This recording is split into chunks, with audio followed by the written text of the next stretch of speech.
It all kicks off with the city engulfed in chaos as desperate screams echo everywhere. Seeing this, our protagonist realizes the situation is dire and he needs to move fast.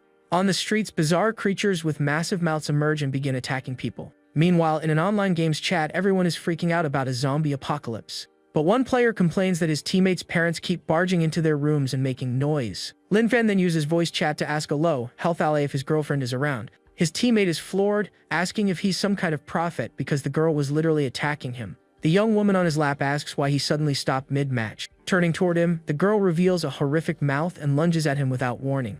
Despite his ally's pleas for help, Linfan simply tells him to focus on taking the tower. The protagonist celebrates the win, remarking how much easier it was without dead weight on the team. Suddenly, a knock comes at the door. It's Liu Weiwei, his neighbor, pleading for help. He opens up, and she explains that some crazy people are outside and she needs a place to hide. The young man agrees to help but first asks her to close her eyes, creating a tense moment. The neighbor readily obeys, saying she'd do anything he asked in exchange for safety. In the blink of an eye, a bright flash slices through the air toward the woman with her eyes shut. Linfan then remarks that he helped her, and now she won't turn into one of those monsters. Just then, a system notification pops up, showing he earned 1 point for taking down a zombie. Our hero introduces himself as Linfan, a simple architect who is just working overtime. He thinks to himself that a freak accident dragged him into this whole apocalyptic mess. He remembers trying to help his beautiful neighbor, but she suddenly transformed and bit him. In the moment he was about to perish, the zombie apocalypse system successfully activated. And just like that, he was reborn completely different, with a system window displaying his new stats. Looking at the screen, he understands the system rewards attribute points for dispatching zombies. Suddenly, another monster appears in the hallway and starts feasting on his former neighbor's remains. The creature, covered in multiple eyes, pauses its meal and stares at the protagonist with a confused look. Without a second thought, the tentacle-mouthed beast charges straight for our hero. With a smirk, Linfan says he just wanted to confirm something and tells the creature to keep its distance. With a single strike, he defeats the foe and receives another system point for the elimination. His next move is to lock and barricade all doors and windows to avoid attracting more of the undead. Sometime later, exhausted and surrounded by fallen figures, he says not to worry, he'll help them all. But he notices something odd and wonders why Weiwei's body isn't reanimating like the others. It dawns on him that she might have been bitten beforehand, which he figures will be a problem. The protagonist complains that the smell is going to be awful, and it'd be a headache if he were seen with them. To solve this, he ties up all the neighbors he found along the way, preventing any future trouble. Afterward, the young man simply drags them all to a corner of the hallway and leaves them bound. At that moment, he hears a strange noise from the end of the hall and snaps to alert. Peering into the darkness, he spots the silhouette of a person in a wheelchair approaching. The figure reveals itself as a hideous zombie with multiple red eyes and tentacles for a mouth. In an instant, the abomination lunges at the protagonist with incredible speed, ready to strike. With a clean blow, our hero defeats the creature, recognizing it as Uncle John and wondering how he got upstairs. Joking about the situation, he thanks the zombie for bothering to bring the wheelchair all the way to him. Next, the young man uses the chair to transport his tied-up neighbors, promising to return it later. He then leaves the wheelchair and its contents in front of apartment 203. Outside, the hero reflects that even though it's the end of the world, he still needs to find supplies to survive. Looking at a dumpster, he wonders if zombies are considered wet or recyclable waste and groans about being alone. But just then, he senses an odd presence and turns his head toward one of the buildings. On an apartment balcony, he spots a bald man watching him, recognizing him as Uncle Joe's son. The bald neighbor waves with a strange grin, acting as if nothing is wrong with the world. Linfan remembers this guy used to rob him. Even after calling the cops, he got beat up again. Back in the present, our hero calls out, asking his neighbor if he's got a problem with him down there. The bald man is startled by the kid's nerve to shout so loudly, thinking he has no fear of attracting zombies. But then he figures it's a good thing the kid is an idiot, as it will make him easier to manipulate. The man holds up a sign, asking Linfan to fetch food and drinks and bring them to his door. With a calm expression, the protagonist flatly refuses to follow his neighbor's demand. This infuriates the bald man, who curses the kid for not obeying his instructions. He calms down and writes that if the boy helps, he'll take him to a secret base he knows about. Despite the new offer, our hero stands his ground and once again refuses to help. The neighbor is completely unhinged by the young man's attitude and furiously crumples the paper. He then screams that if the kid wants to perish so badly, he'll grant his wish and starts throwing things at him. The objects hurled by the bald man shatter on the ground, but the protagonist remains unfazed. The commotion attracts several zombies, which swarm toward the still unflustered young man. Watching the scene unfold, the bald neighbor laughs and taunts the boy, assuming he's too scared to run. But without hesitation, our hero dispatches one of the monsters with a single blow, earning another point. A system notification immediately pops up, confirming the elimination and the point awarded. Observing this, the bald man is stunned by the kid's strength and can't process what just happened. He then points out there's still one zombie left, sneering that idiots who challenge him deserve what they get. The protagonist agrees that one remains and reveals he's hoisting a zombie onto his shoulders. With all his might, he hurls the creature directly at his neighbor's balcony. The bald man panics, watching the monster fly toward him and screaming about what the kid is doing. The creature lands right on top of the man, attacking him mercilessly on his apartment balcony. As the screams fade, our protagonist grabs a bicycle and rides off alone into the dark street. He reaches a supermarket, and a new system notification appears, granting him one more point. More point notifications pop up as he deals with the infected inside the store. Inside, he playfully deals with the zombie manager at the register and gathers all the supplies he needs. With his bike and provisions, he plans to find a safe spot to farm and get better gear. Suddenly, a loud noise grabs his attention, and a blinding light washes over his face. Looking back, the young man sees a bus barreling down the street and wonders where it came from. The vehicle's engine roar attracts a massive horde of zombies that sprints after it. The bus rapidly closes in on our hero, who raises a hand to signal the driver to stop. The intense headlights blind him for a second, triggering a painful memory from his past. In a car, a woman complains she can't stand the boy anymore and demands the driver get rid of him. In the back, the small child clutches his teddy bear and sobs, missing his mom. This infuriates the woman, who screams at the child, threatening him to make him stop. She finally loses her patience, grabbing the steering wheel of the moving car to force a stop. The struggle between the two adults in the front seat terrifies the little boy even more. With tears in his eyes, the child stares at the scene, horrified and confused. Abruptly, the car slams into another vehicle, causing a devastating crash on the highway. Back in the present, a young man from the bus window smirks, asking if he wants a ride. The same guy laughs, saying if they don't pick him up, he can just wait for the zombies to have a snack. Lin Fan stays silent outside, simply observing the situation from atop the bus. Inside, a student with glasses questions his classmates' behavior, reminding him they should be helping each other. The bully yells that in the apocalypse, he does whatever he wants and viciously attacks the boy with glasses. He then declares that with the teacher gone, all the teacher's pets are now under his command. With a cruel grin, the bully decides to be generous and send his classmate out to join the monsters. Without a second thought, he kicks the boy out of the moving bus and onto the street below. The bus continues on, and Lin Fan's reflection in the side mirror shows him being left behind. The driver mocks our hero for carrying a knife, calling him an idiot for thinking he can fight alone. But the protagonist faces the horde and declares with conviction that he is not going down today. He remembers his mother telling him to be a good, brave boy, because one day she would come back for him. Recalling the promise he made to his mother, knife in hand, he resolves to become the person she wanted him to be. With incredible power, our hero launches his kitchen knife directly at the bus. The blade flies true, striking the tire and causing the vehicle to swerve out of control. The bus smashes into a pole, its front windshield shattering from the impact. The bully at the wheel is thrown to the ground, injured, and starts begging for help, crying that he doesn't want to perish. Lin Fan bikes over as the injured bully admits he was wrong and pleads to be saved. Our hero retorts that he isn't sorry, he's just scared because his time is up. With a smile, he informs him that his friend is on his way, and he'll lead them to their reunion. Desperate, the bully screams for the protagonist to come back and not abandon him to the horde. At that moment, the student who was kicked out reappears, now a zombie, right in front of his former classmate. The zombie horde swarms the bus, and the driver's horrified screams echo down the empty street. Meanwhile, Lin Fan pedals away, and a screen displays that his strength is now off the charts. Suddenly, a woman with a child calls out to him from a building window, asking him to wait.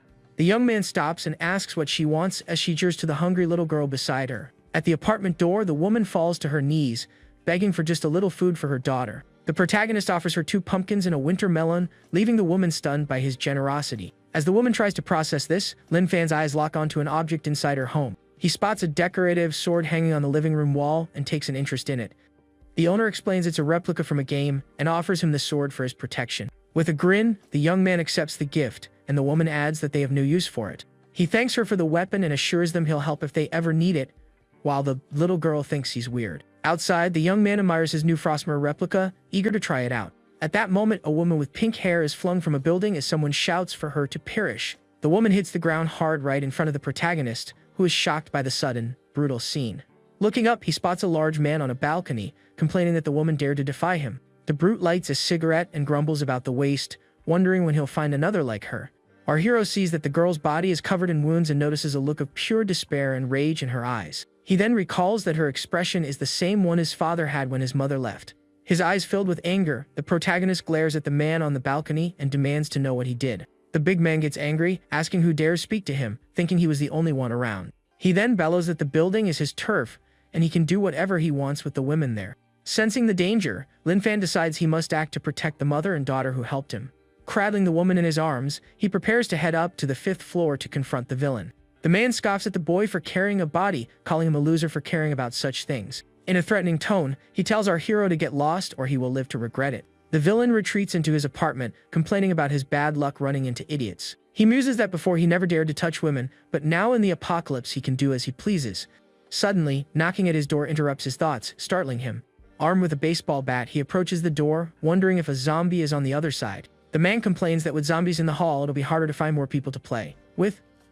Peeking through the peephole, the man comes face to face with the terrifying visage of the woman he'd attacked. He stumbles back in shock, completely baffled by what's on the other side of his door. Meanwhile, the protagonist is using the woman's limp arm to knock, try and get the villain to open up. The brute feels a wave of relief when he sees it's just the kid and tells him to scram before he gets hurt. With a wicked grin, he thinks that if he screams, the zombies will come and devour the boy alive. But before he can act, our hero shatters the security door with his bare hands. The villain is utterly shocked by the boy's power, wondering if he's even human. Inside the apartment, Lin Fan spots strange implements and realizes they were used to harm the woman. The big man roars in fury, demanding to know why the kid brought a body into his home. The protagonist, with a chilling gaze, declares he brought her to witness the price the villain is about to pay. Sometime later, our hero is dragging the gagged man through the streets toward a police station. The brute struggles and tries to scream, but the gag silences him completely. He then states that bringing a criminal to justice is the most normal thing in the world to do. The villain screams that it's an apocalypse, but the young man calmly replies that he's seen this in movies. Lin Fan calls him a fool for not knowing the difference between fiction and their grim reality. Arriving at the police station, the protagonist simply tosses the bound man inside the building. The brute groans in pain, wondering how the kid is strong enough to throw him like that. He then sneers, saying there's no one left to judge him because the world already ended. But with a sinister smile, the protagonist says he's mistaken. There is indeed someone here. Suddenly, dozens of red points of light appear in the darkness, and the villain stares in terror. The zombified police officers descend upon the villain as our hero says they still seek justice, even in undeath. The next day, a group in an armored car arrives at the Huang City Library for a mission. The driver, staying behind, tells his companions to be extremely careful in there. The group's leader, a woman in a business suit, instructs her men to focus on finding medical textbooks. Upon entering, one of the henchmen sighs in relief, commenting they were lucky there were no zombies. But their leader sharply halts their advance, sensing that something isn't right. Cautiously, she peeks through a crack in a door to ensure the path ahead is clear. One of her subordinates insists everything is fine, and she's just being overly paranoid. She ignores his comment and orders everyone to stop chattering and find the medical section. All at once, Lin Fan appears with a friendly smile and greets the stunned group. They jump back in shock, and one man points at him, thinking he's a talking zombie. Our protagonist clarifies that he's human, but the suspicious leader asks what he's doing here. Holding a book, he replies sarcastically that he's reading, since it is, after all, a library. A henchman whispers to his boss that the kid has a point, but she angrily tells him to shut it. Lin Fan says he doesn't want any trouble and politely asks them to keep their voices down. As he walks away, one of the men recognizes the hero's sword and mutters that the kid is completely insane. The leader then orders her men to stay quiet and avoid confronting him at all costs. She feels a dangerous aura from him and urges her team to grab the books so they can leave. The group quickly gets to work, scouring the shelves for medical books. But the woman freezes once more, seeing the protagonist sitting calmly at a table, reading. The leader's suspicion boils over, and she directly asks him what he wants from them. Our hero explains that they need to properly check out any books they take, as they are public property. The group is flabbergasted, wondering what mental institution he escaped from. The woman asks if he has any clue what's happening outside, calling him completely delusional. Seated calmly, he replies that he's aware of the apocalypse, but otherwise things haven't changed much. The team leader still doubts his words, her face a mask of total disbelief. One of her men gets irritated, saying they should just mind their own business and go. Lin Fan agrees and introduces himself, offering to help if they run into danger on their way back. The group is left speechless by the strange offer, staring at him in utter confusion. After a quick thanks, they decide to flee as fast as possible, convinced he's dangerously unhinged. Alone in the library, our hero laments that they left so quickly without even exchanging names. He decides to focus on studying agriculture to become self-sufficient. Far away in an underground base, a scientist notes that cellular activity in the infected is on the rise. Another researcher asks if this means the monsters are evolving as they analyze a specimen.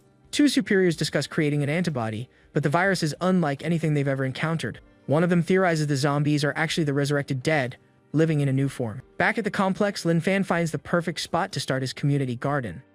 With his sword sheathed on his back, he prepares to apply everything he learned from the books. The young man then shouts to the surrounding buildings, introducing himself and his plan to grow vegetables. But his shouts attract the attention of numerous zombies, who come sprinting in his direction. The undead are no match for him, however, and are easily dispatched one by one. With his sword drawn, the protagonist faces the horde without a shred of fear. With swift, precise movements, he eliminates every last monster, racking up numerous system points. Satisfied with his work, he declares that now he can plant his crops without worrying about zombie attacks. Looking at the bodies on the ground, he concludes no one else is alive nearby and his harvest will be safe. His stomach rumbles and he decides he needs to eat before starting work on his new garden. He then visits the mother and daughter, sharing a meal of instant noodles with them. The woman, worried about the future, says she can't keep accepting free handouts forever. The young man then bluntly asks if there's anything he can do to help their situation. The woman is taken aback by his simple, direct offer to help. Mustering her courage, she says she wants to take her daughter and leave with him for a safer place. The protagonist lights up at the idea and offers to help them move into his neighborhood. The woman is confused by the talk of rent, wondering if they're even on the same planet. Meanwhile, in another city building, a group of survivors struggles to cope with the apocalypse. Suddenly, one of their cell phones rings, startling the man who thinks it might be a rescue team. Answering a call for a man named Chen, he's met with someone asking about renting a house.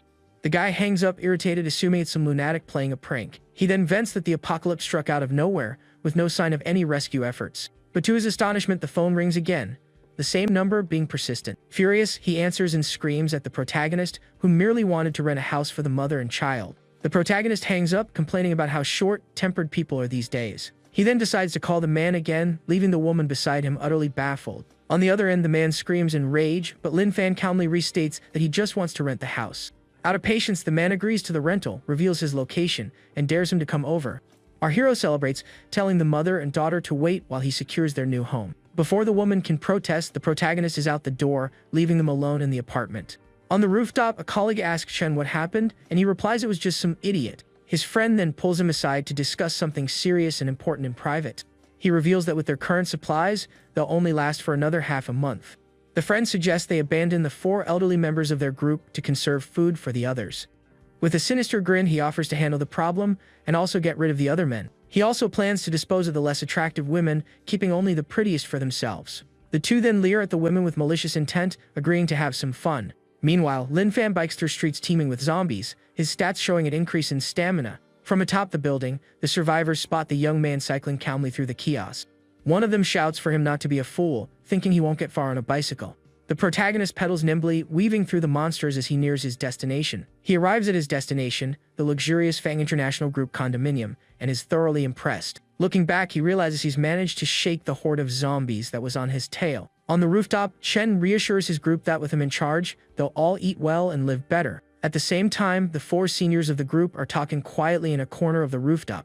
A retired soldier says they become a burden, and the world needs the youth to rebuild. A retired military engineer watches on as another senior notes that he's finally come to terms with it. The ex-soldier then asks the engineer if he feels the same, who replies that what matters is survival. A retired teacher consoles her husband, telling him not to apologize for bringing her into this. Simultaneously, Chen and his right-hand man celebrate having swayed the others so easily.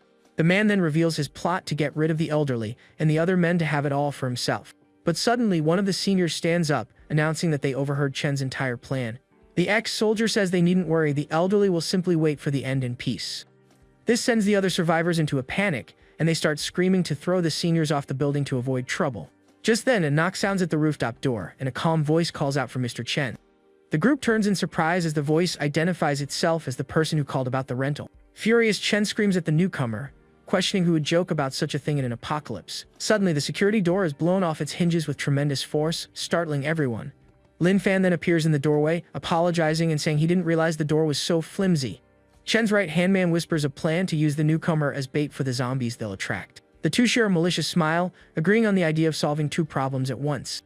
Our hero asks who Mr. Chen is, and the man replies that this is his place and he can leave now. The young man thanks him and offers his payment of 5,000 for rent, leaving Chen even more bewildered. Losing his patience, Chen takes the money and tells the kid to stay as long as he wants, as long as he gets lost. As he leaves, the protagonist says thanks and goodbye, leaving the men on the roof utterly confused. He then approaches the seniors and asks if Mr. Zhao Agent is among them, surprising everyone. The young man recognizes the engineer from television, calling him a hero for his work on the nation's weapons technology. The protagonist then asks the seniors if they plan on leaving the rooftop, since it's dangerous outside. The ex-soldier explains they'd rather leave the supplies for the younger generation and not waste resources. With a determined gaze, the young man faces the seniors, his expression shifting to one of intense seriousness. Chen's group is rattled by the boy's look, and their leader realizes he is extremely dangerous. Our hero then offers the seniors his protection, stating he's strong enough to keep them safe. The ex-soldier politely declines, saying they would only slow him down and are just glad to know someone like him exists. But the young man insists, offering them a place in his neighborhood, a proposal that shocks the seniors. Without giving them a chance to refuse, the protagonist takes the seniors by the hand and leads them away. Chen's right-hand man tries to stop them, but the group's leader holds him back, telling him to let them go. Chen explains their plan hasn't changed, and the boy won't interfere with their objectives. With a wicked smile, he reveals they will use the seniors to lure the zombies and get rid of everyone. As they descend the stairs, the protagonist uses his sword to clear the barricades in their path. He then glances up at the building and sees Chen's group watching them from the rooftop's edge. Chen's men begin throwing heavy objects from the roof to attract the attention of the zombies. The seniors are horrified by the youth's cruelty, wondering how they could be so malicious. But the protagonist, with a cold stare, says they're even worse than they imagine and won't stop. The ex-soldier then realizes Chen's group plans to use them as bait for the hungry undead. The retired engineer notices something unusual on the ground and asks his companions about it. He's amazed by the sheer number of zombie bodies scattered across the condominium's courtyard. The ex-soldier doubts anyone has developed a way to dispatch the monsters so easily. With a confident smirk, the protagonist explains he had to clear out the zombies to reach them. The seniors are completely stunned by this revelation, shouting in disbelief at the young man's power. On the rooftop, Chen's men hear nothing, and one wonders why there are so many bodies down there. Chen, skeptical, approaches the ledge to see what happened with his own eyes. After confirming the scene, he's in shock, realizing the boy is far stronger than he ever imagined. In a desperate move, Chen's right-hand man tries to throw one of their own men off the building. The man turns to the group, asking why everyone is giving him such a strange look. The villain then announces that if objects won't lure the zombies, they use the scent of human flesh as bait. Chen praises his subordinate's cleverness as the others cheer for the group's evil plan. Suddenly, screams of pain erupt from the rooftop, and the protagonist whips around in surprise. Zombies have appeared on the roof and are beginning to attack the survivors, who have nowhere to escape. From atop the building, Chen's men watch the outcome of their plan and celebrate the others' misfortune. The seniors are terrified as they see the zombies advancing on the other survivors up there. The protagonist then asks the ex-soldier if he has a car, because his bicycle won't carry everyone. With a smile, he says his bike can't carry this many people and they'll need another ride. He then tells the senior to go on ahead, saying he needs to take care of something before they regroup. The seniors try to convince him to come with them, but the young man insists they are more valuable alive than he is. The retired engineer tells the others to calm down, trusting that the young man has a plan. Meanwhile, the protagonist faces the zombie horde, mocking their pathetic physical stamina. All by himself, he confronts the crowd of undead piling up against a locked security gate. From the rooftop, Chen and his partner watch the scene, wondering why the boy ran straight into the horde. Chen laughs, concluding the kid opened the gate for the zombies and is now fleeing in terror. He scoffs, saying running is a basic survival instinct that not even an idiot can fight. But Chen's right-hand man notices something is wrong with the direction the boy is running. The two then realize the protagonist is luring the zombie horde directly to them. The undead mob surges forward, rushing toward the survivors' building, hungry for flesh. Reaching the building's entrance, our hero turns to the men on the roof and asks what they're up to. With an ironic grin, he says he was just trying to be helpful and brought them the zombies they wanted. The horde invades the building, swarming up the stairs toward the rooftop where the survivors are trapped. The group descends into panic, screaming in terror as the zombies close in. Far from the chaos, the protagonist calls everyone to dinner in a new, safe apartment in the complex. They all eat together, thanking the hero for saving them and giving them a new lease on life. The little girl Fei stares at the young man and asks why he's looking at her like that. The protagonist then asks where her school backpack is, leaving the girl utterly confused. He explains that Grandma Liang, a retired teacher, can tutor her even during the apocalypse. The little girl complains to her mother, saying she doesn't want to study during the end of the world. Her mother comforts her, telling her to listen, as studying is the only thing she can still do. And just like that, Lin Fan's Sunshine condominium welcomes 6 new residents, breathing life into the place. The young man then excuses himself to take out the trash and get the girl's backpack, leaving the others at the table.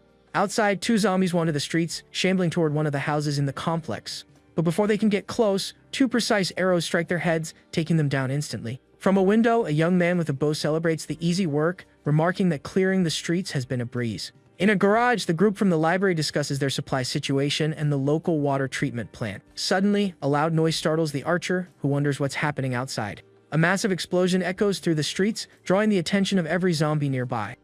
The group's leader watches the scene, wondering who in their right mind would cause such a dangerous commotion. Amid the chaos, a woman runs for her life, screaming for help as she's pursued by a swarm of zombies. All at once, a monstrous claw bursts through a zombie's chest, eliminating it in a single blow. A giant, muscular zombie appears before the woman, terrifying everyone who witnesses the sight. The group's leader is shocked by the mutation, wondering if the monsters can truly evolve.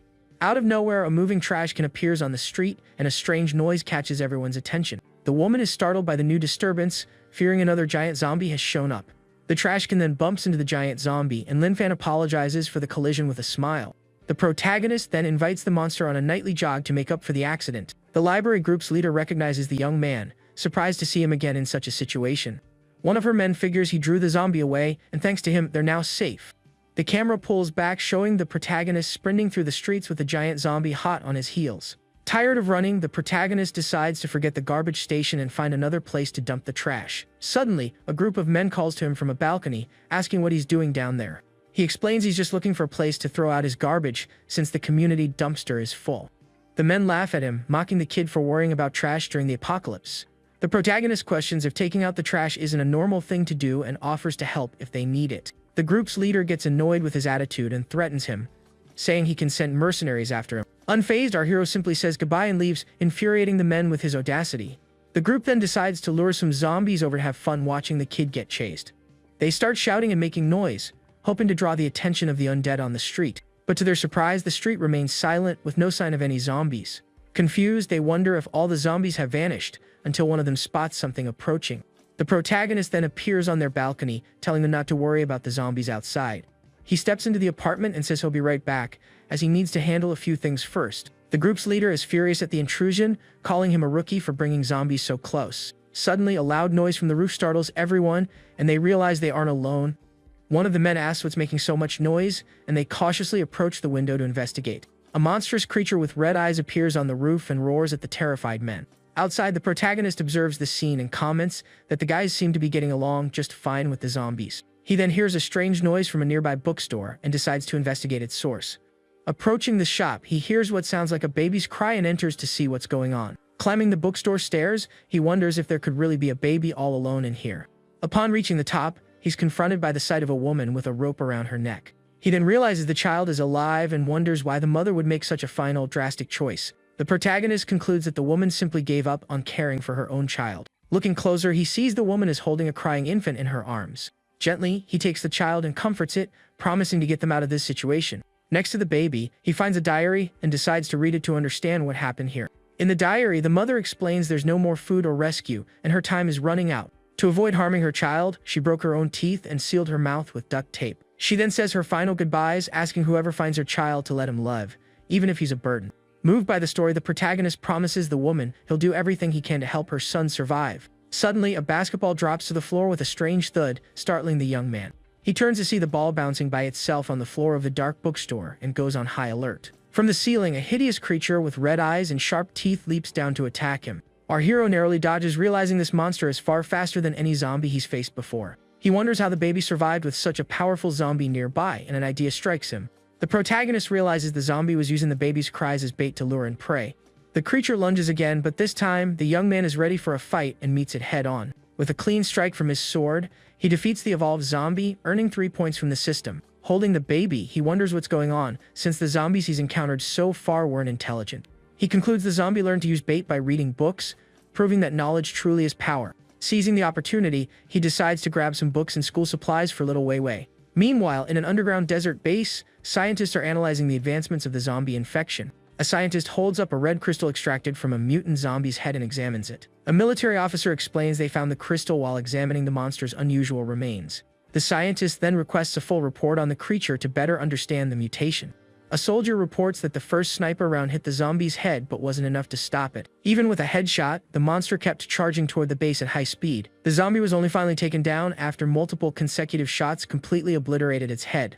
The officer is stunned. Until now, a single headshot was enough to eliminate any zombie. The scientist concludes that the zombies are evolving to become immune to headshots. He worries for the future, as their few remaining contact bases are becoming increasingly isolated. The officer then suggests an idea based on the zombie novels she used to read. She explains that in those books, humans defeat zombies to obtain crystals and evolve into superhumans. The scientist is completely baffled by the idea of using zombie novels as a basis for their research. Far away, a woman in an elegant dress looks out her window and is startled to see someone outside. She's shocked to see Lin Fan strolling calmly through the zombie-infested streets. The protagonist senses her gaze and turns in her direction, causing her to jump back in fear. The sweets influencer Sushi Axiao hides, terrified of being discovered by the young man. Outside, our hero realizes he's found yet another survivor amidst the apocalyptic chaos. Suddenly, he hears a car engine and turns to see what's happening on the street. A car screeches to a halt in front of a police station, and a group of men hastily jump out.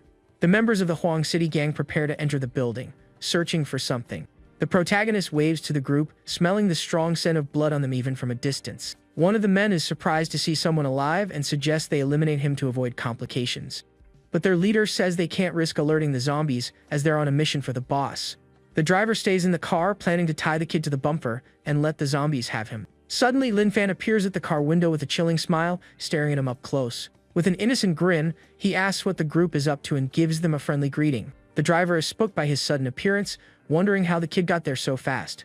Outside, the other gang members are surprised to see the young man chatting with their driver. The man in the car plays it cool, asking if his companions found what the boss wanted. The group's leader confirms it, saying that with the guns they found, they're going to live comfortably. He then asks the protagonist how he survived all alone, and the young man explains his bizarre tactic. The man is completely baffled by the answer, wondering if he's misunderstanding something. Suddenly, the gang leader points a gun at our hero, threatening him to back off. With a mocking smile, he asks if the kid has any idea what he's holding. Lin Fan then correctly deduces the group broke into the police station to steal firearms and stares them down. The leader gets angry at the accusation, saying there's no such thing as theft in the apocalypse and that he's underestimating them. Before he can fire, the protagonist slices off his arm with a swift, precise motion of his sword. He sarcastically apologizes, saying he got so used to taking down zombies he forgot they were human. Another gang member points a gun at the young man, threatening him for attacking their leader. But before he can pull the trigger, the protagonist cuts his weapon clean in half with a single sword strike. The other gang members are horrified by the young man's speed and power, fearing for their lives. The sound of gunfire attracts the zombies, and the driver screams for his companions to get in the car. A horde of zombies surrounds the vehicle, and the gang members panic at the dangerous situation. The driver then speeds off, abandoning his companions to be devoured by the zombies. The deserted men scream in terror as the horde of undead closes in on them. Surrounded by zombies, they have nowhere to run and are mercilessly attacked by the hungry mob. The protagonist watches the scene, remarking that even the helpful citizens can't resist rushing in to assist. He then vaults over the men, declaring that justice may be slow, but in this world it never fails. With a final farewell, our hero abandons the gang members to their grim fate and walks away. One of the men screams for his companions to grab their guns, but it's already too late. The zombies devour them without mercy, their agonized screams echoing down the dark, empty street. From her window, the influencer Sushakxia watches the chaos, wondering what's going on. She laments the situation, assuming the young man who caused the commotion must have been devoured by now. All at once, Lin Fan appears at her window with a terrifying smile, startling her as he stares in. The woman is frightened by his appearance, wondering how he managed to get up to the 3rd floor. Our hero then casually sits on her air conditioning unit, deciding to give the woman a moment to calm down. With a plan in mind, he decides he'll visit her every day to show he isn't a threat. Sushiaksho panics, realizing she's been found, and grips a knife tightly. She thinks to herself that she can't escape and would rather harm herself than let him touch her. Meanwhile, in a high-end neighborhood, a blood-soaked car stops, and someone screams in desperation. The bald henchman who fled the police station runs in, warning his boss that something went wrong. The gang leader, a man named Wang Dafu, calmly asks what happened while puffing on a cigar. The man explains they ran into another group at the station and were ambushed. But in his mind, he remembers that he actually abandoned everyone to save his own skin. The boss's silence terrifies the henchman, who knows his superior is incredibly powerful. Coldly, the leader extinguishes his cigar on the man's forehead and asks why he didn't perish with the others. The subordinate endures the pain in silence, afraid that angering his boss will get him eliminated. Stuttering, he claims he can still be useful and offers to continue being the boss's driver. Wang Dafu dismisses him, and the man scrambles out of the leader's room. Alone, the boss reflects that he needs to be cautious, as there's another powerful group operating in the city. Changing scenes, we see the Sunshine Condominium, where the protagonist lives with the other survivors. One of the elderly women is planting seeds, commenting that she'll need more next time. Meanwhile, the two gentlemen reinforce the gates, ensuring the safety of everyone inside. The retired teacher is tutoring little Feifi, who complains about having to study science. The little girl is overwhelmed by the massive pile of books she has to read. Just then, Lin Fan arrives with a brand new school backpack for the little girl and showers her with praise. Moved by the gift, the girl starts to cry, and the protagonist jokes that she must really love studying. Suddenly, the baby rescued begins to cry in his arms, catching our hero by surprise. Feifi's mother asks about the child, and he says he wants the former army medic to examine him. The elderly woman who is a doctor approaches and urgently asks him to bring the baby over. A while later, the baby is calmer, but his body is covered in rashes and sores. The ex-medic treats the wound, saying they luckily found him just in time, as the child is very weak. She then asks for the child's name, and the young man says the mother's diary only mentioned Meng Ming. The woman suggests the girl take his last name, but the young man refuses, wanting to honor her mother. Feifi's mother offers to look after the child, since our hero has no experience with infants. He thanks her, suggesting she take the day shift and he'll take the night, but someone urgently calls his name. The protagonist spins around, startled by the shout, and asks what the emergency is. One of the seniors shouts desperately from the barricade, warning that the street is crawling with the undead. Shocked, our hero can't believe it, wondering how it's possible since he had cleared the whole area. He begins to suspect that perhaps the monsters have evolved and now possess some intelligence. At that moment, a truck barrels down the street, dragging a massive horde of zombies behind it. Inside the vehicle, a man in glasses and a cap is honking relentlessly to attract even more attention. The senior explains that the driver was making noise on purpose to lure the zombies away from a store. Peeking through the barricade, the protagonist confirms the story, saying he saw the whole thing too. With the coast clear, a group of survivors emerges from a store to grab supplies. On the security monitors, the seniors notice the truck is making a U-turn and heading back. The young man is confused by the driver's maneuver, unable to understand his plan. The truck then accelerates directly toward the group of survivors outside the store. The men realize the driver is trying to abandon them and start to panic. In a flashback, the driver remembers being with his family at the start of the apocalypse. He had promised his wife and daughter he would return quickly with supplies for them. But when he went out for food, he was surrounded by zombies, and a truck appeared out of nowhere. Two men got out and saved him from the undead with a shield and an iron pipe. Kneeling, he begged them for help and food for his wife and daughter waiting at home. To his surprise, the group's leader agreed to help and invited him to a safe shelter. But when they saw his wife, the men revealed their true intentions and assaulted her. Meanwhile, the driver was tied up, forced to watch helplessly. Desperate, he screamed with all his might, but there was no one around to help him. His wife tried to fight back but was ultimately thrown from the top of a building by her attackers. The woman did not survive the fall, leaving the driver shattered by the men's cruelty. Back in the present, the man swears revenge, vowing that those beasts will not get out of this alive. His eyes filled with rage, he floors the accelerator to run down his former companions. The truck crashes with immense force, causing a massive explosion in front of the condominium. Curious about the noise, Linfan decides to investigate, though one of the seniors tries to stop him. Amidst the wreckage, the driver is surrounded by zombies with no way to escape. Just then, the protagonist appears and tells the zombies to clear out and not cause any trouble. The undead stare at the young man, completely bewildered by his strange request. But the zombies ignore him, advancing and snarling toward our hero. Losing his patience, he remarks that good advice is lost on the doomed and dispatches a monster. The seniors watch on, one of them concluding the young man is a super soldier and the hope for humanity. Outside, the bodies of the driver's former allies are scattered among the debris. Back at the complex, the ex-medic examines the driver, reporting he only has a few scratches. She explains the airbag saved him and the blood was just a nosebleed, much to the young man's relief. Linfan then states that the mess outside needs cleaning and the driver is the one responsible. The other survivors are speechless, finding his logic strange, yet somehow correct. The man then wakes up, wondering if he might have somehow made it to heaven. The protagonist calmly replies that he's at the Sunshine Condominium, their new home. Next, he orders the man to go clean up the zombie bodies before they start to stink. The driver introduces himself as Chen and says he must rescue his daughter from the villain's Hidyat. But our hero stops him, questioning if he plans to run off after causing such a mess. The young man then proposes a deal. Chen cleans the streets, and in return, the hero will rescue his daughter for a price. A while later, Linfan is walking with a little girl, who asks if her dad really sent him.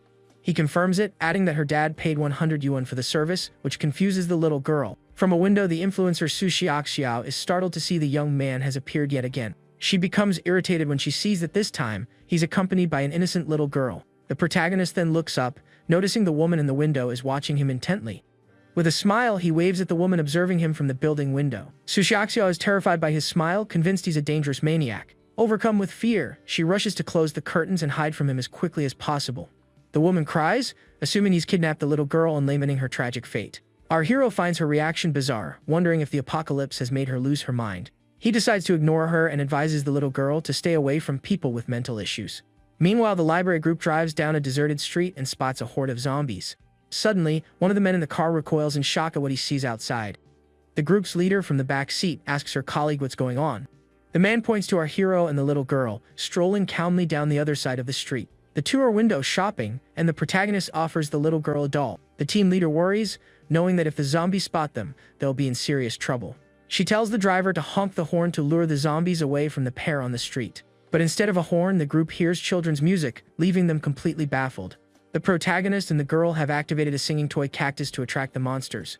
The sound of the children's music grabs the attention of every undead creature nearby. In response, a massive horde of zombies begins sprinting toward the noise they made. The monsters completely ignore the car, making a beeline for the shop where the boy and girl are. The man in the car complains that the young man outsmarted them and drew all the zombies to himself. The group in the car realizes they are now surrounded and in a very bad spot. Far away in a desert base, a scientist announces the test results from a zombie crystal. The scientist reveals the crystal's substance is unknown and asks about its stability. The other researcher replies that it's highly stable, with a protective layer as tough as skin. The head of research laments that even with their best equipment, they have no idea what the crystal does. He then asks if the other survivor bases have made any progress in acquiring these crystals. His assistant says no, and that they've concluded only special zombies possess the item. This worries the scientist, as it proves the monsters are evolving, making the future uncertain. Meanwhile, on a building rooftop, a young man with blue hair cheers that he's finally done it. He holds up a red crystal, declaring that just like in the novels, he got it from a zombie. With a malicious gleam in his eye, he plans to absorb the crystal to become stronger and rule the apocalypse. The young man then prepares to ingest the crystal and claim the power he so desperately craves. He shouts that he will become the king of the apocalypse and have any woman he desires. But a moment later, the young man is confused, as it seems nothing has happened to his body. Annoyed, he questions why the crystal is useless, contrary to what his books had promised. Suddenly, a sharp pain pierces his stomach, and he thinks the crystal is finally taking effect. The young man writhes in agony on the ground but believes that if he can endure it, a brilliant future awaits. Moments later, he begins to violently expel a large amount of blood from his mouth. Lying on the ground, he cries and screams that this can't be happening, unwilling to perish like this. And so, the ambitious man meets his tragic end, all alone on the roof of the abandoned building. Back at the Sunshine condominium, a father is reunited with his daughter, and they share an emotional embrace. Fei-Fei's mother worries upon seeing Lin Fan covered in grime, but he assures her it's just zombie blood. The ex-soldier praises the young man's efficiency and tells the newcomer to pay up for the service. A bit embarrassed, the girl's father hands our hero a 100 yuan bill. Lin Fan takes the money with a smile, telling him not to worry about thanks, as it's his job. He explains the money was an advance payment, which shocks the newcomer that he actually accepted it. The man then whispers to the senior, asking if he doesn't find the situation a little strange. The gentleman explains that paying for services is the foundation of order, ensuring they have a future. Another senior adds that at first, they thought the protagonist was crazy, but now they understand his vision. The new resident is confused by the conversation, but feels that it all sounds very profound. Suddenly, the loud chime of a clock tower echoes across the city, capturing everyone's attention. The group recognizes the sound, deducing that someone repaired it to lure the zombies. One of the elderly couples praises the survivor's good deed, saying there is still hope. Meanwhile, numerous zombies with glowing red eyes are roaming the city streets. The bell attracts the attention of the undead horde, which runs toward the sound. Near the tower, the library group celebrates their leader's brilliant plan to use the bell. But the team leader warns that this distraction method won't work forever. She then urges her men on, saying they have only 2 minutes to grab the supplies. All at once, the group's car is lifted off the ground by a mysterious, powerful force. One of the men is terrified by this and screams for his leader to watch out. A giant, muscular green zombie appears and begins attacking the other monsters around it. The monstrous creature effortlessly hurls the smaller zombies aside to clear a path. The giant green monster then leaps with all its might toward the clock tower. With incredible agility, the creature begins to scale the building to reach the top. Arriving at the summit, the mutant zombie lets out a furious roar, ready to destroy everything in sight. Without hesitation, the monster punches the clock tower with immense force, obliterating it. The top of the tower explodes into fragments, and the clock is sent flying from the impact. Lying on the ground, the library group watches in shock, their plan completely ruined. The team's leader loses all hope, wondering if civilization can truly endure. At the condominium, one of the residents laments that the hope the bell brought vanished so quickly. But the ex-soldier insists they must not give up, because true hope still exists. He then explains to the protagonist that hope must be found and then shown to others. The gentleman continues his speech, saying a leader must unite everyone's strength to achieve victory. The protagonist is completely baffled and admits he didn't understand a single word the old man said. Realizing logic won't work, the senior decides he needs to speak in a language he'll understand. He then offers the young man a part-time job earning money by finding survivors. Our hero's eyes light up at the prospect of a job, and he accepts the offer instantly. Thrilled by the chance to earn money, he dashes off to begin his new mission. The senior's wife expresses her concern, but he reassures her the young man is so strong he hardly seems human. Look into the sky, the ex-soldier reflects that maybe, just maybe, Lin Fan is humanity's last hope. While walking, the protagonist suddenly feels something is off and stops in the middle of the street. A speeding car zips past him, and the young man is impressed by the cool-looking vehicle. From the car, a young man with purple hair invites him to join them so they can survive together. But our hero declines the offer, stating that he's working and already has a place to stay. The driver then floors the accelerator and speeds off, leaving the young man behind. Lin Fan simply watches the car disappear, unconcerned by the situation around him. The woman in the car asks if they're just going to leave him there, but the driver says he refused help. In the rearview mirror, he sees the young man alone and senses he could be a problem for their group. Suddenly, a horde of zombies appears, and the protagonist notices they're moving faster than before. He grumbles that he'll have to clear out the monsters to earn points and readies himself for a fight. With his sword in hand, our hero confronts the zombie horde, dispatching them with ease.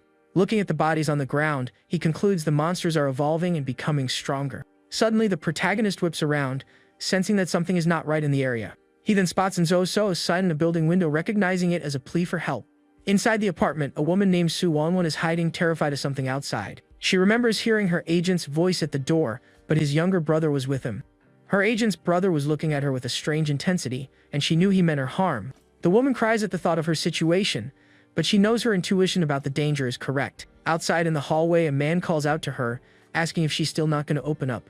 A woman beside him complains about the man, calling him disgusting and noting his creepy smile. The young man is getting annoyed with the locked door and the woman's stubborn refusal to open it. He then mocks her for acting so innocent, saying that in the apocalypse, nobody is a saint. Suddenly, the man shushes the woman, saying he heard a noise from outside. His colleague asks if it's a zombie, but the young man says he doesn't know and they need to check. At that moment, a knock sounds on the door of apartment 1705, drawing their attention. Inside, Su Wanwan cowers in fear, screaming for the person outside to stay away. She then gets angry, assuming it's the same creep from before, and bemoans her bad luck in this apocalypse. Outside, the protagonist hears the screams and wonders if the person inside is in trouble.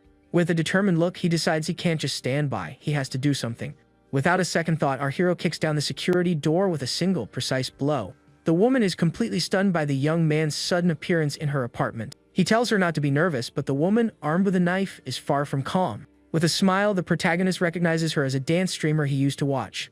But the woman panics, threatening to harm herself if he takes one more step toward her. She then remembers a movie she saw and realizes that horrific things can happen in real life too. The young man tries to explain, saying he saw her distress signal and came to help because it's his job. The woman is skeptical, questioning whether a normal human could kick down a security door. Seeing her doubt, our hero celebrates internally, realizing her defenses are starting to crumble. He decides he needs to press his advantage and convince her to trust him. The young man pulls out a flyer, recommending the Sunshine Condominium as a great place to relocate. He describes a community filled with good people, like retired doctors and engineers.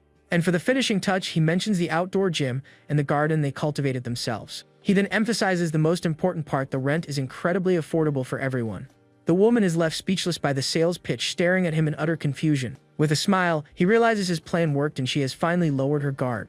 The young man then says he understands her fear and that even in the apocalypse, there's still warmth between people. Gently, he takes the woman's hand, asking her to lower the knife and calm down a bit. He then hands her the flyer, telling her to take a closer look at the offer. The streamer takes the paper, staring at it with an expression of total disbelief. Suspiciously, she asks who he really is and what he truly wants from her.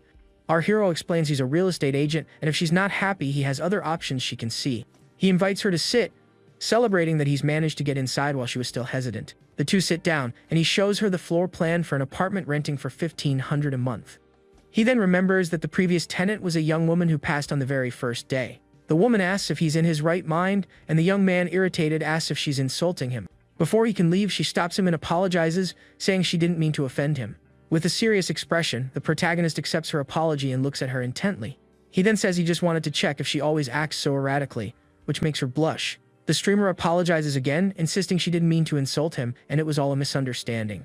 The young man then poses a question: aren't the truly abnormal ones the people who've abandoned all rules and common sense? He says that people are the scariest thing out there, and he's just trying to follow the old rules. She agrees with his logic and decides she needs to leave, especially since her door is now broken. The protagonist asks if she'll rent the place, and the woman agrees, saying she believes everything he's told her. He then tells her to pack her bags, a sudden request that confuses her. In her mind, the streamer wonders if this guy is crazy for talking about money during the apocalypse. 10 minutes later, she emerges with her belongings, and our hero asks if she's really taking all of that. The woman confirms it and expresses concern for the other survivors on the floor below. As they descend the stairs, he assures her of his strength, and she scoffs, reminding him of her broken door. Upon reaching the lower floor, the man who had been harassing her suddenly appears before them. The woman is startled by the villain's appearance and quickly ducks behind our protagonist. Armed with a cleaver, the man threatens the young man, declaring he won't be taking the woman anywhere. Lin Fan slips on a pair of sunglasses and faces the aggressor with a smirk. With an intimidating glare, he asks the villain exactly how he plans to make him regret his actions. In a flash, the protagonist disarms the man, effortlessly snatching the cleaver from his hand. The aggressor is completely stunned by the young man's speed and strength, fearing for his life. He wonders how the hero managed to take his weapon before he could even react. With the cleaver in hand, Lin Fan reprimands him for threatening people, reminding him that it's a crime. Both the streamer and the villain are utterly baffled by the young man's lecture on the law. He then hands the knife back to the man, warning him that if he's attacked, he will defend himself, which could get messy. The aggressor holds the cleaver, completely unable to process what just happened in the hallway. Suddenly, the villain's accomplice appears, and the streamer recognizes her as her former agent, Liu Hong. The young woman recalls that the agent used to be like a sister to her, but has now become a horrible person. The protagonist tells the streamer to leave with him as the two villains glare at them, but the aggressor screams in fury, ordering them to stop right where they are. Our hero turns around with a calm expression and asks what the man wants from them. The villain blocks their path, thinking he can't just let her walk away like this. He accuses the young man of taking her for his own selfish reasons, and our hero reprimands him for his disrespect. The aggressor then threatens the woman, saying that if she goes with this guy, a horrible fate awaits her. He claims that in the apocalypse there are no laws, and staying with him is her best and only option. The streamer retorts that she'd rather face the end than be with him, and tells him to stop dreaming. The man becomes enraged, blaming the protagonist for ruining his plans with the woman. Furious, the villain lunges forward with the cleaver to attack our hero and end him once and for all. Seeing this, the streamer panics and screams for the protagonist to be careful. The agent watches, thinking this is the perfect chance for her brother to get rid of the guy. But effortlessly, our hero lands a solid kick on the aggressor, sending him flying. The man crashes through a glass door, which shatters on impact. With a cold look, the protagonist states that it wasn't his fault, it was purely self-defense. The woman is shocked by his strength, realizing he took down the villain in the blink of an eye. Unfazed by the situation, our hero simply motions for her to follow so they can be on their way. The agent rushes to her brother's aid while the streamer follows the protagonist out of the building. On the stairs, she sees the bodies and asks if he eliminated them, and the young man replies it was in self-defense. The streamer is terrified by the scene, realizing the young man is far stronger than she had imagined. The woman asks him to confirm his job, and he repeats that he's just an employee. She stares at him, wondering if he's really just a common real estate agent. As they walk, he explains that his main job is being a security guard to maintain order. The streamer is shocked to learn he's a security guard and asks if he does deliveries too. Upon his confirmation, she bursts out laughing, realizing she's found a very powerful man. Our hero doesn't understand her laughter, claiming that such a nice girl could be so foolish. When they arrive at the condominium, the ex-soldier greets him, saying he's finally getting the hang of things.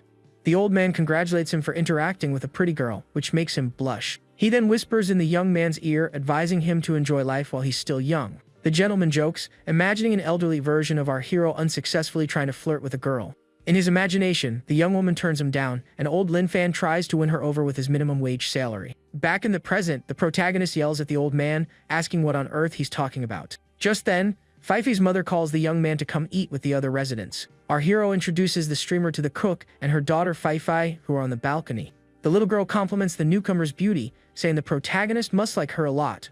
The streamer is flustered by the compliment and says that little Fifey is also very cute. Next, he introduces her to the network specialist and his daughter, as well as the 4 seniors. The elderly couple praises the new resident, commenting that the young man has excellent taste in women. Everyone then sits down to eat together, and Fifey's mother serves them all. The table is laden with a variety of delicious dishes for all the new residents. The streamer compliments the food, and the cook remarks that even in the apocalypse, it's a fine meal. The woman gets emotional, thinking that she made the right bet and our hero has brought her to paradise. The ex-soldier asks how she managed her water supply before, and she admits she's not sure. She explains the tap water seemed drinkable, and though she was scared, she drank it and was fine. Another resident is surprised as they had only been using the purified water the protagonist brought. The senior then reflects that the water from the treatment plant undergoes several processes to be purified. From this, he suspects there must be survivors at the plant keeping the treatment process operational. The other gentleman agrees, worrying that if their food supply runs out, they won't survive. The protagonist then announces he'll go check on the station, as he knows its exact location. The streamer expresses her concern, asking if it wouldn't be dangerous to go there alone. He reassures her, saying he's going anyway because maintaining clean water is crucial. Finishing his meal, the young man announces he's heading to the station and that he runs errands for 100 per trip. Excited by the opportunity, the other residents start placing their orders with our hero. The new resident asks if he's a super soldier, and the old man replies that she'll have to find out for herself. And so, the protagonist departs on his new mission, heading toward the water treatment plant. Inside, a bald man laments having to live alone amidst filth and garbage. The station's administrator, Wong Kai, is exhausted and appears extremely weak. He then confides in his dog, saying he doesn't think he can hold on for much longer. Desperate, the man says he's just an ordinary person and simply can't continue anymore. But he thinks of the other survivors and resolves to keep fighting so they can have water. Suddenly, the dog dashes out of the room and begins to hum a cheerful tune. The ringtone of a cell phone strapped to the dog attracts a horde of zombies, which chase it through the station. From the doorway, the administrator watches the scene, lamenting his lack of food and strength. He then draws inspiration from the dog's courage, deciding he can't give up so easily. The dog continues to run with the cell phone ringing, luring all the zombies in the station. But suddenly the dog stops and growls, sensing a strange and dangerous presence nearby.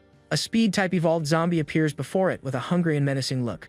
The creature then begins to chase the dog, which runs for its life to avoid being devoured.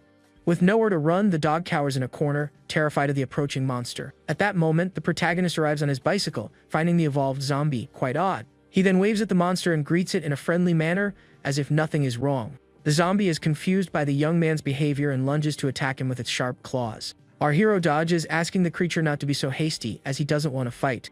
He then warns that if he's attacked, he will fight back, and it might not end well for the monster. With a single swipe of his sword, he eliminates the zombie, earning 3 system points for the victory. A glowing red crystal then materializes from the monster's vanquished body on the station floor. The protagonist scolds the zombie's remains, saying he warned it not to attack him so casually. The dog approaches our hero and barks, as if thanking him for the help.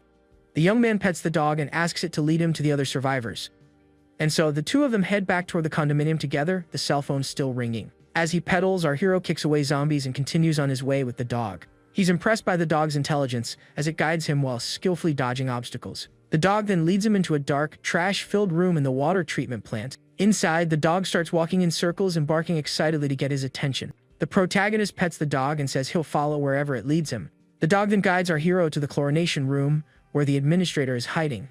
Inside, the man is lamenting that he's been discovered and doesn't know what happened to his dog. He panics, realizing that if the dog returns, there will be no one to open the door for it. Suddenly, he hears a bark and is startled by the unexpected noise from outside. He assumes he's hallucinating, thinking it's impossible for the dog to be there. Just then, a voice calls out to him, and he despairs, thinking his hallucination is getting stronger.